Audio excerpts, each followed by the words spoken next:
بسم الله الرحمن الرحیم. زه کفایت الله یوسفزی او ما سره په خبرداري ټیم کې دی وخت کې محمد جان دلسوز او زاهد خان په کیمرامین باندې موجود دی. مونږ د 400 په علاقه شیرپو کې دی وخت کې موجود یو، کوم ځای کې چې د بیسک ایجوکیشن کمیونټي سکول اساتذه چې دي نو او یا د دې چې کوم عهدیداران دي هغه ټول راغونډ شوي دي او هغوی د خپل مطالباتو په حق کې چې دی نو دلته کې راغونډ شوي دي. د هغوی څه مطالبات دي د هغې نه مخکې زه د دې بیسک ایجوکیشن کمیونټي سکول لږ غونډې کې تفصیل ده ویم چې په 1995 کې دا وفاقي حکومت قایم کړی او تقریبا د 20,000 پورې سکولونه په ټول پاکستان کې د دې شته او په هغې کې تقریبا چې په زرګونو استادان دي او دغه شان په هغې کې تقریبا د دوی د وینا مطابق 3 کروڑه ماشومان چې دی نو په هغې کې سبق وایي. په دې کې د دوی د وینا مطابق 70% اساتذه چې دا فیمیل دي او 30% د اساتذه چې نو دا په میل کې په دې سکولونو کې چې دی نو ماشومان ته سبقونه وایي. دوی سره د دې د خپل مطالباتو په حق کې دوی څو ځله مخکې هم درنه کړې ده په 2011 کې 2013 کې او 2018 کې او په دغه درنو کې دوی سره نن سبا چې د پاکستان کم وزیر اعظم د عمران خان نو هغوی دوی سره په دې کې وعده هم کړې وه چې زموږ حکومت راشي نو خامخا به ستاسو دا مطالبات حل کوو، خو چونکې اوسه پورې د دوی په هغې مطالباتو باندې هیڅ قسمه عمل درآمد نه دی شوی. د دې د وجې نه دوی هغه خپلې درنې بیا هم ورکوي. دې نه علاوه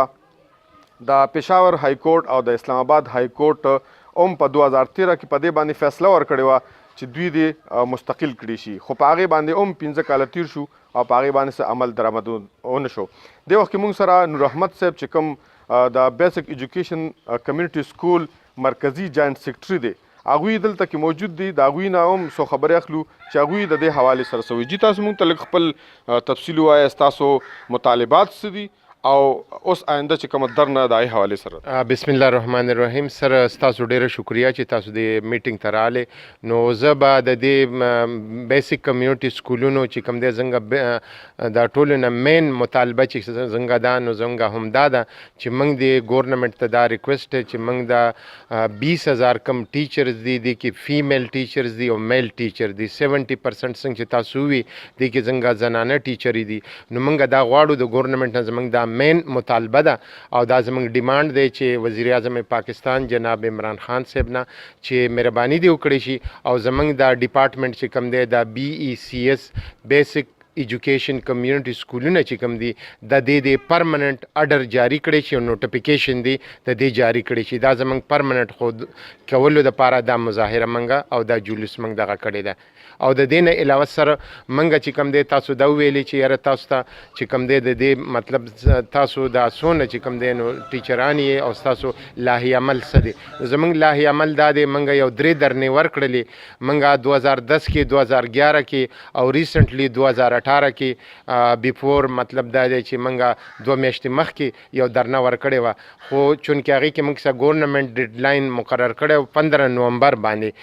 هغه مطالبه چې کوم دی وفاقي وزیر شفقت محمود صاحب موږ سره دغه کړی او درې منسټران نورو خو هغې هغه خپل د ډیسیژن کې ناکامه شو او موږ چې کوم دی مجبوراً دوباره چې کوم دی کال ورکو ټول پاکستان په سطح باندې نو انشاءالله موږ به چې کوم دی دا فیمیل ټیچرز او میل ټیچرز موږ به انشاءالله اسلام آباد ته ډي چوک ته په 3 دسمبر 2018 انشاءالله د پیر پر ورځ باندې په کثیر تعداد سره ځو.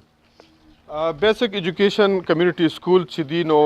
په دې کې اکثریت عمده زنانه چې دي دوی په خپلو کورونو کې ماشومان ته سبقونه هي. دوی ته د حکومت د طرف نه هغه سهولیات هم نشته د کم چې مثلا وادي کېږي د محکمه تعلیم د طرف نه یا مثلا کم په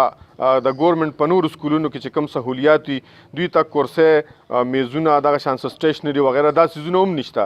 اکثریت زنانه په خپلو کورونو کې خپلې کمرې ورته خالی کړي وي او د ماشومانو ته دا سبقونه ښیي. دا هغه زنانه دي چې دوی ته تقریبا